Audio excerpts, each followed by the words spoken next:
What is up, everybody? Welcome back to my channel. My name is Ryan, and today we're going to be talking about how to automate your reverbs in your mix. So let's jump into it.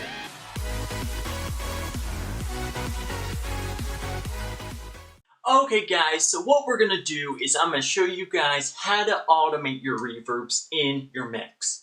So what you want to do is pick a track you want to use, and we're going to use this piano track to actually automate your reverbs.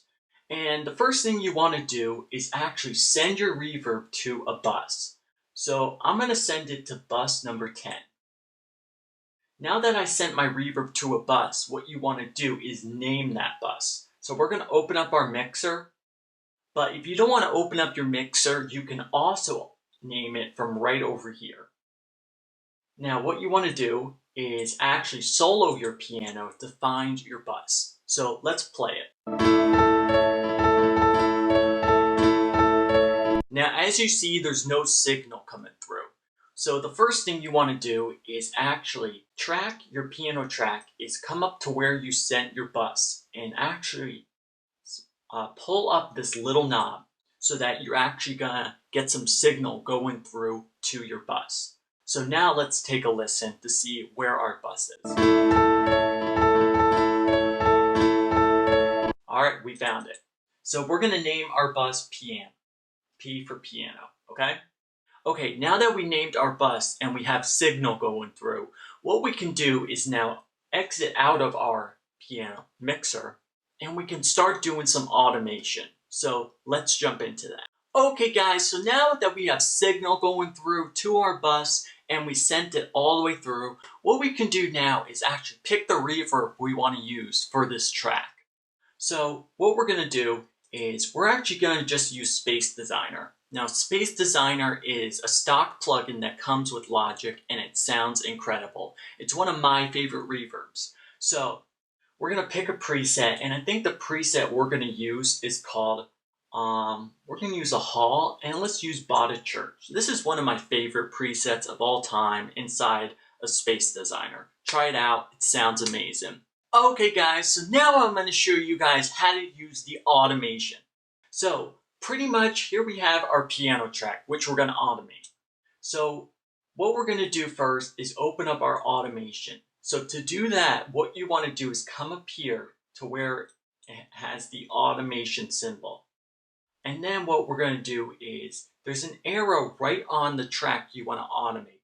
Now, if you don't see that arrow right there and your tracks are like this, like small and skinny, what you can do is grab the bottom of your track and drag it down and it will reveal the arrow. So click on this arrow right here and it's going to reveal two tracks underneath it. Now the second thing you want to do is go down to the second track and a menu will pop up right in front of you. That is right there. Now you're going to have two options. We can either unmute the track with reverb, or we can mute it. So what I'm going to do is I'm going to actually mute it for you guys. So we're going to click on send mute one. Okay, so now we have our mute automation set up. Now what I want to do is actually mute the second verse reverb. I don't want any reverb on the piano in the second verse. So what we're going to do is we are going to come here and we're going to make a dot there in the second verse, and then we're going to make another dot right next to it. Then we're going to take our cursor, move it down to the end of the second verse, and what we're going to do is make a dot here and a dot there. Now that we have our dots, what we're going to do is actually take our second dot that we did and we're going to move it up. Now you see how it muted the second verse? So now what is going to happen as soon as we get to the second verse, it's going to mute the plugin, the reverb that we have, that we sent to our bus. So let's take a listen to the chorus, and as soon as we get to the second verse, it's going to bypass the reverb that we put. So take a listen.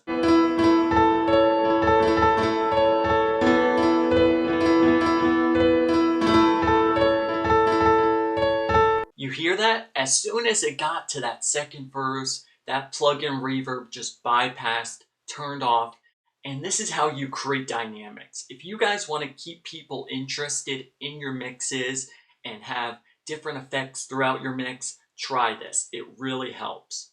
And if you guys haven't yet, make sure you hit that subscribe button down below, make it turn gray, turn on post notifications so that you guys are notified whenever I post a new video on Golden Productions. Alright guys, and if you enjoyed that video today, make sure you give it a big thumbs up. Alright guys, thank you so much for watching, and thank you so much for all the support, all the likes, and thank you for subscribing to my channel. You guys are amazing. Keep following your dreams, keep making great music, and I'll see you guys in the next video. See you guys then.